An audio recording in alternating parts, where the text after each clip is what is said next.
talked about last week.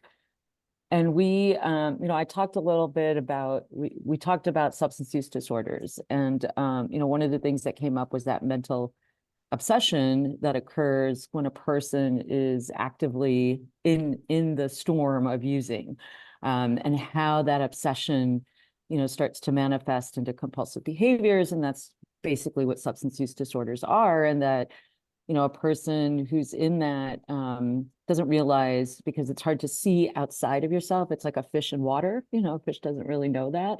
And so the idea with it, what came up in conversation with a couple other people is, the idea of how ruminations are also present sometimes for thinking patterns. And, how do these kind of thinking patterns lead? How do you know they're not necessarily helpful to you?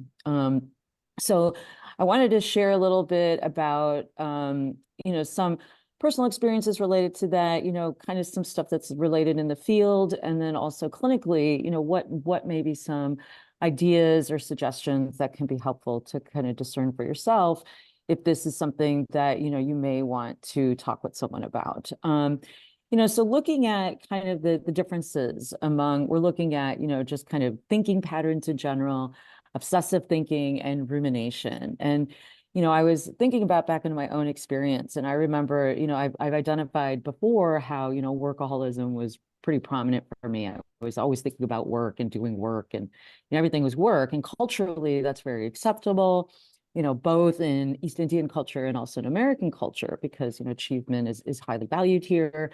And also, it's very image oriented. And yet I remember one specific time, I went on a trip to Yellowknife, Canada, to see the Northern Lights.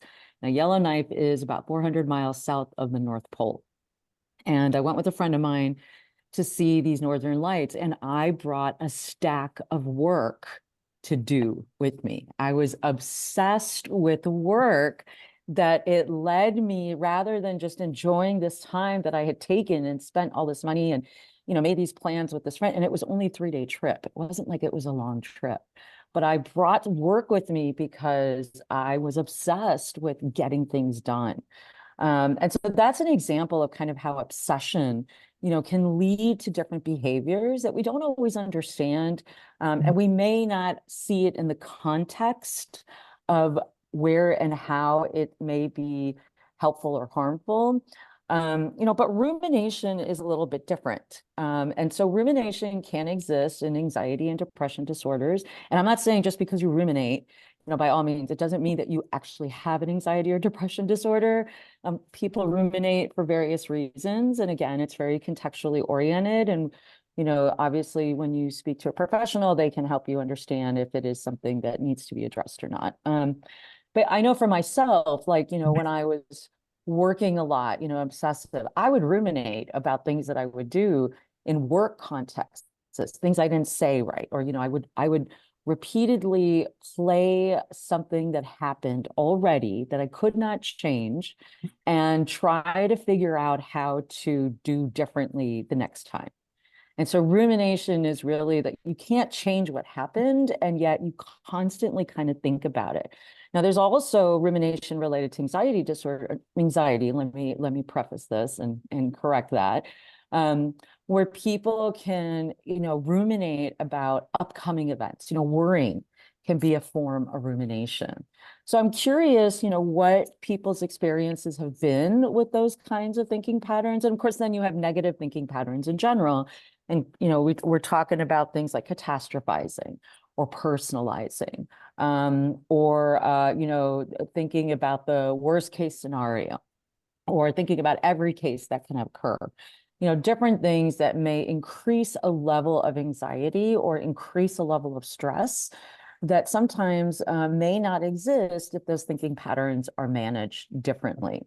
And I know one thing that's important to mention too is that, the mind is very much about control, and it's very much about forcing things to happen. The mind needs a job, so to speak, right? And so its job, it's basically to feed you stories that may or may not be based in reality, but may influence you to take certain behaviors that later have some sort of consequence. And so, the mind is like the one end of this pendulum where obsessions may occur and rumination and negative thinking patterns. And then you have more like the other end of this pendulum, which is kind of the flow, where it's more about just allowing things to happen as they happen. And of course, we all want to feel like we have some control in our life. I know I do. I'm just speaking for myself here, but I know that, it part of it is also how much of that do you let go of? So that's a lot that I'm kind of throwing at you. And I'm curious about if other people have had experiences related to obsession, related to, rumination, negative thinking patterns. And, maybe talk a little bit about how you've learned to manage it. What are some things that you have found helpful? And then I'll share some things that I have found helpful and that I also share with people that I work with, that may come to get help with that. So anyone interested in exploring that?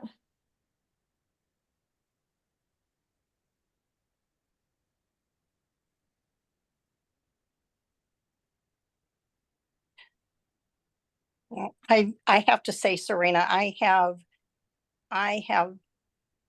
done a lot of rumination, and it's stressful, and I've Yeah. always equated it to being negative, of course. Mm. It never seems to be anything really good and happy and positive. It's always something stressful or worrisome or negative.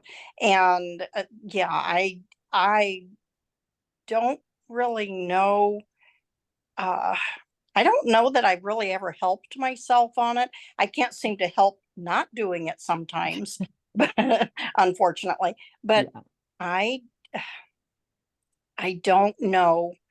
Usually it be at night, and I don't know if that's common or not. When I'm in bed, or maybe I've slept for an hour or two, and then I wake up, and there it is, and Yeah. it could be hours. And That so you're spending. yes, and Mhm. I have to say it can be uh, troublesome. That's for sure.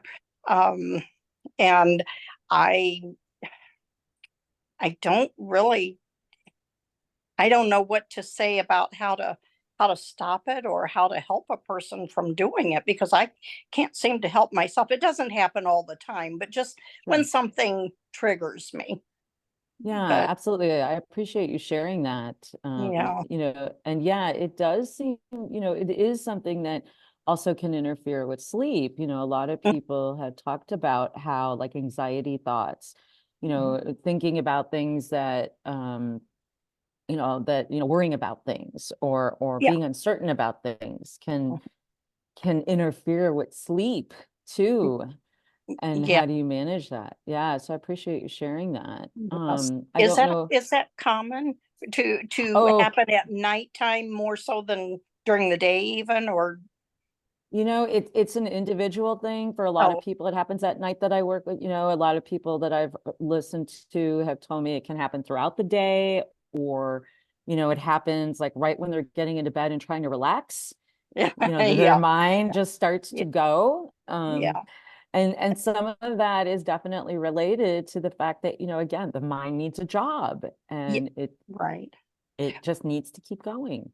Well, and sometimes I've tried to convince myself that I'm just trying to process things. Yeah. Mhm. However, it doesn't feel that way. Yeah. But Yeah. I try to convince myself of that. But yeah, I don't know if that's. I mean, maybe some of it is, but it doesn't feel that way really. But I try to tell myself that. Yeah. And it's again, it's one of those things where we can talk ourselves into anything pretty much, right? Hi, Yes. Allie. Thanks for joining. Um, yeah, it's I think with rumination and obsessive thoughts when we have them, I know at least for myself, like oftentimes if I'm obsessing about something, it takes a lot of mental energy Mm. to not give in. It's like, when you're obsessed with eating a piece of chocolate cake and you're trying to cut down on sugar, right? It's like it's that obsession of this chocolate cake that just keeps coming back. And no, and how good it is because your brain remembers the taste of it. And so it takes considerable energy to either manage the obsessive thought or manage the behavior, so it doesn't become out of control. And I think rumination works kind of the same way, is that, when we think about rumination, we're, really looking at, does it lead to, generally sometimes it won't lead to new insights, or changed behavior. And so we're constantly just like reliving something, so to speak. I don't know if that's your case. I know that for me, that's what's happened in the past. No pun intended, but that's kind of how it manifests.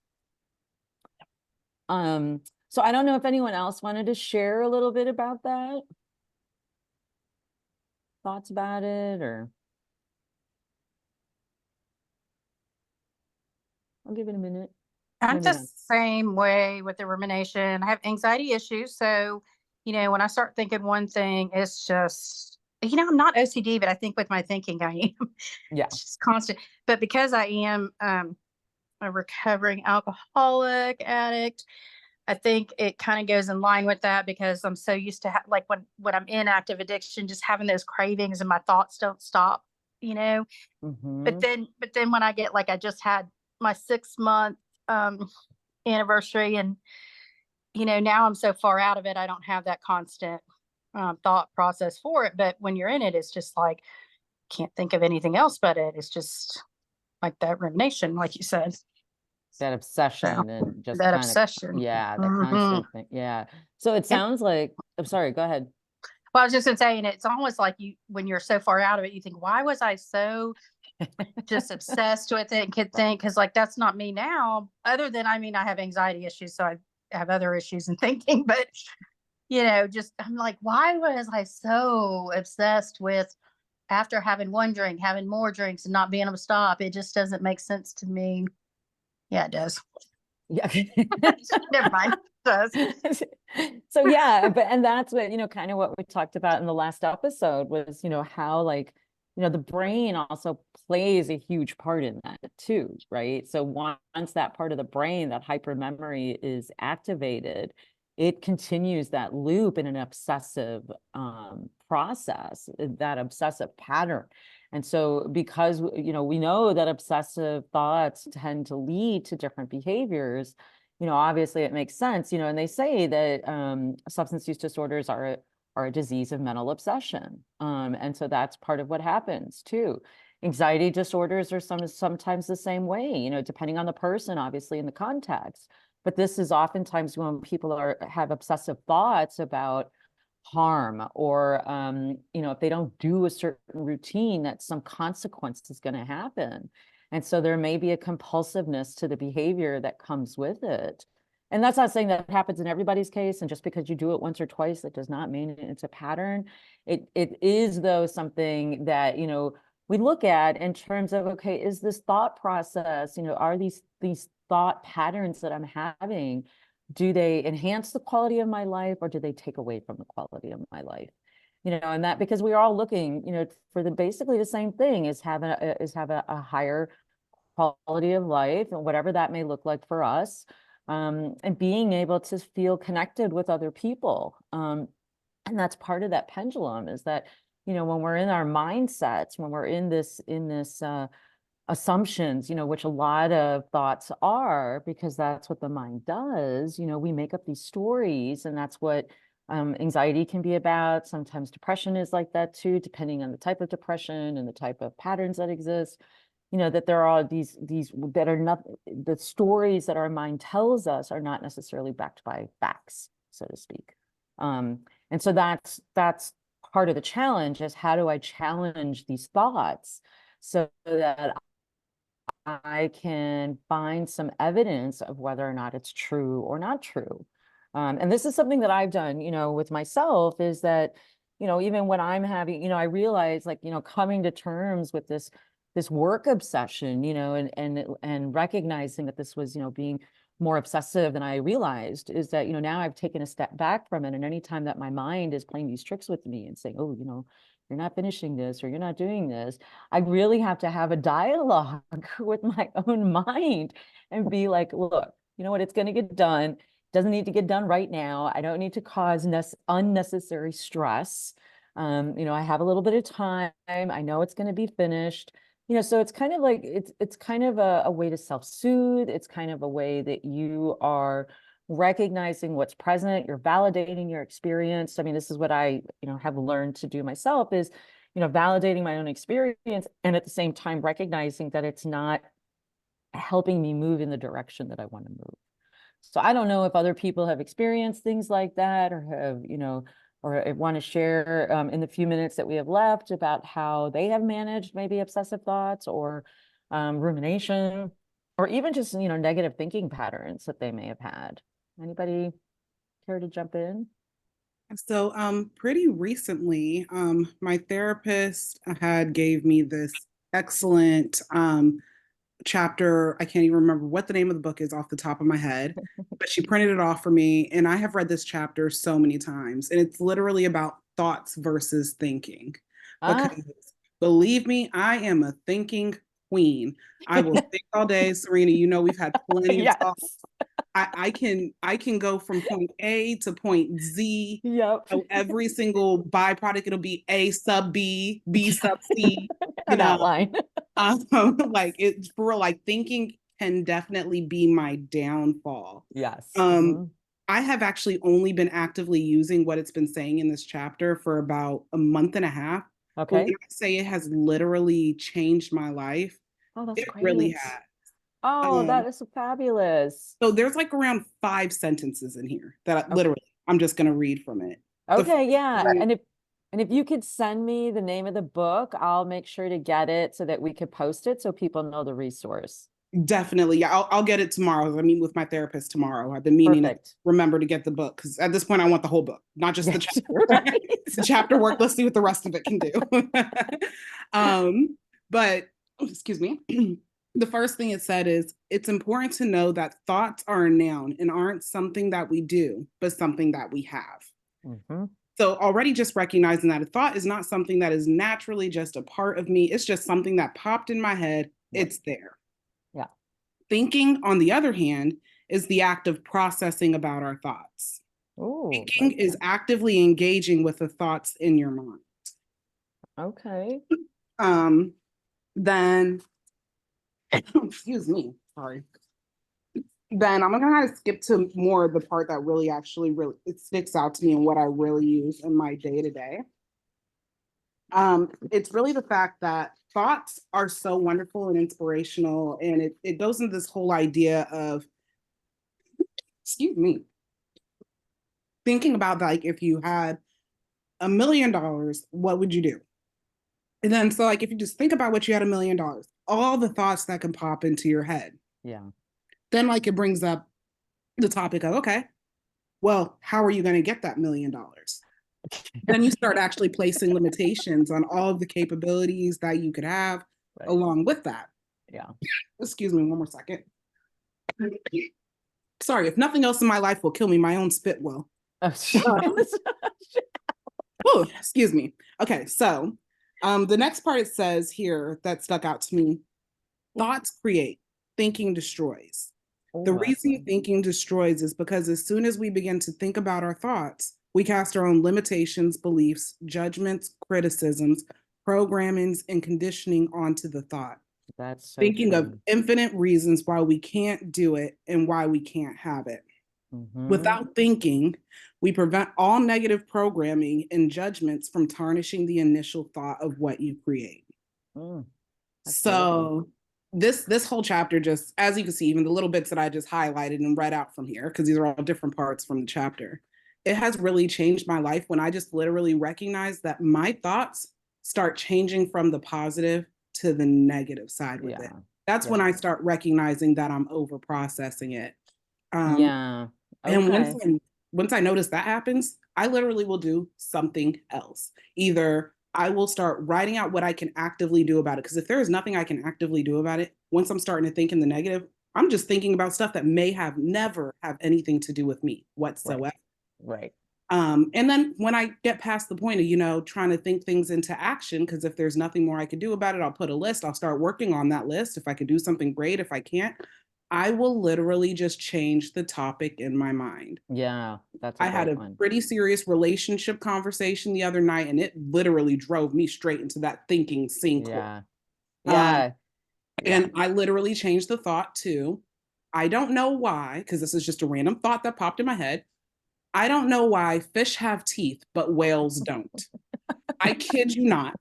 That's what I went with. And then I just kind of kept rolling with it because even though it wasn't something that truly mattered to me, Right. it was something still to entertain me enough Yes. to look it up, to find out rather random information, but it was enough just to put me into a spot that I was back into that positive mode.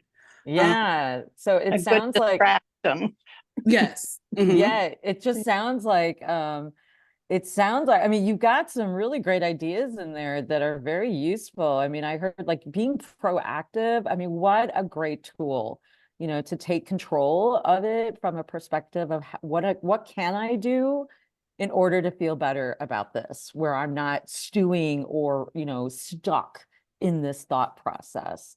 Wallowing in it. Wallowing, yeah, That's what wallowing in I it. think sometimes. Yeah, absolutely. And then even just like distracting yourself, like, why do fish not have teeth but whales do? I mean, that's awesome. Like, We're all going to wow. look that up. Yeah, exactly. I can actually tell you the answer. Whales don't need to chew anything. They swallow everything whole. That's really, Oh, they actually have a brush in their mouth. They do that not. makes sense. So, Okay. I educated myself on something random. It was entertaining enough to find out a little bit more about it. But Trivial I pursuit. entertained the silly thought instead Yeah. of trying to keep entertaining the ones that were causing me harm. Yes. Hopefully, once I stopped doing that, the stuff, all the other resolutions for the part that was frustrating me more, it came in the next few days. Everything Yeah. else that I needed from it, I was able to let it happen because I released the thinking and just let the thoughts actually be what they should be. Yeah, and that's part of the flow, right? Is that organically, it's like we recognize that, okay, I don't know where these thoughts are coming from, or I do know where they're coming from, and they're not helpful. So let me manage them differently, right? Like kind of what you've been talking about. By the way, I just want to read what Linda wrote. She said, I love having Allie here, and thanks for reading from the book. It sounds interesting. So we will definitely get the title of the book to people. So yeah, so there was like a lot of different pieces that you mentioned, like I mentioned, related to that. And I just lost my train of thought. This is what happens when I get distracted sometimes. It's like my mind just goes blank. Um, but I wondered if anyone else, we got like 4 minutes left. So I don't know if anyone else wanted to share anything really quick, or I'll just kind of wrap up. It's up to you.